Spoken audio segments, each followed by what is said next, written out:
ഞാനൊരു Marian charismatic ആണെന്ന് സ്വയം പറയുമായിരുന്നു. കാര്യം എൻ്റെ യാത്രകളിലെല്ലാം അമ്മ കൂടെ നിൽക്കുന്ന പോലെയും പ്രവർത്തിക്കുന്ന പോലെയും എനിക്ക് ബോധ്യപ്പെട്ടിട്ടുണ്ട്. അതുകൊണ്ട് ജപമാല തന്നെയാണ് ഞാൻ മധ്യസ്ഥ പ്രാർത്ഥനയായിട്ട് ഉപയോഗിച്ചത്. ഈ 2000-ലെ സുവിശേഷ പ്രകൂഢ ദശകം സമാപിക്കുമ്പോൾ ജപമാല പ്രാർത്ഥന പിന്നെയും കണ്ടിന്യൂ ചെയ്ത്, ജപമാല പ്രാർത്ഥന എന്ന് പറയുന്നത് ഈ ജപമാല പ്രാർത്ഥനയെ 1000 മണിയുടെ ജപമാല പ്രാർത്ഥനയായിട്ട് വർദ്ധിപ്പിച്ചു.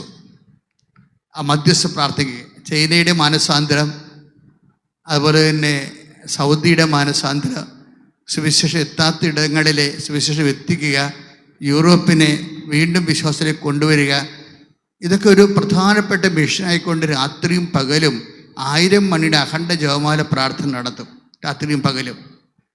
അങ്ങനെ 2003-ലെ ജോൺ പോൾ മാർപ്പാപ്പ തന്നെ ജപമാല വർഷം പ്രഖ്യാപിച്ചു. ആ ജപമാല വർഷം പ്രഖ്യാപിച്ചപ്പോൾ ഞങ്ങൾ ഒരു കൊല്ലം മുഴുവനും ഇരുന്നുകൊണ്ട് രാത്രിയും പകലും ഓരോ ഗ്രൂപ്പുകളും മാറി മാറി ഇങ്ങനെ ജപമാലയില്ല. ഒരു വർഷം, ഒരു നിമിഷം പോലും ഇടവേളയില്ലാതെ ഒരു വർഷം കംപ്ലീറ്റ്.